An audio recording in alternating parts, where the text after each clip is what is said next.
Start round 3 with chain 2, which doesn't count as a stitch. Our first stitch is back post increase, 2 stitches in the same stitch, and we're going to make both in 2 posts of chain 2, beginning chain 2 and first back stitch of the previous round. So I'm inserting my hook around both posts. This is first back stitch and second back stitch in the same spot.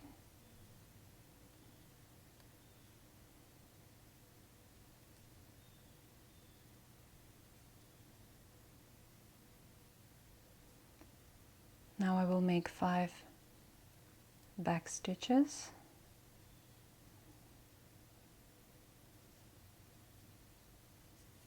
and 2 back stitches increase.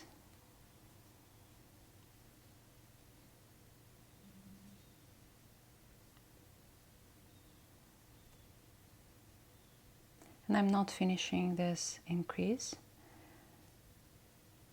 I have 2 loops on the hook because I'm making a multicolored version. I'm using 3 colors, and this is color 1 or yarn 1, which is a background color or yarn used for all back post stitches. And I will be using yarn 2 for all front post stitches or for all embossed elements. So I'm finishing this stitch and preparing for my next front post stitch in yarn 2. So yarn over 2 and draw it through both loops and hook. We are ready to make next front post stitch with yarn 2. With yarn 2, make front post, double crochet, and again do not finish it with 2 loops and hook. Switch to yarn 1 because next stitch is again back post stitch.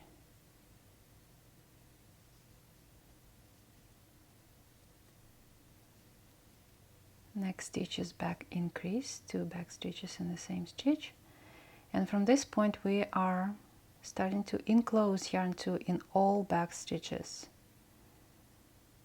So push this yarn to the back, insert your hook around the post, yarn over 1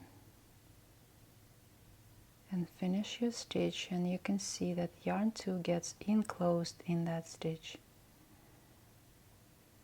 This is increase. I'm making another back stitch, again enclosing yarn 2. My next move is to make 3 back post stitches, and I am enclosing yarn 2 in each one of them, pushing it back, inserting hook, yarn over 1, finishing the stitch.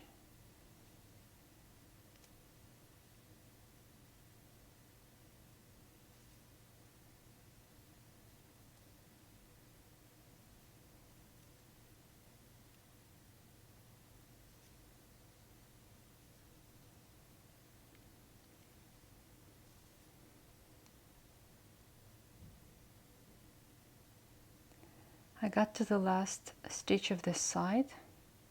I took the marker off previously, so I'm making 2 back stitches in the same stitch. It's increase, and this front side is finished. The important thing is to stretch your work from time to time to retain stretchability of the fabric,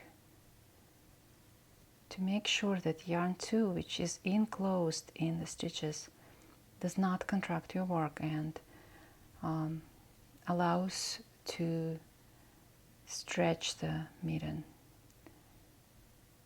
So I'm starting back side of the mitten, and the first 2 stitches are increases for my round 3.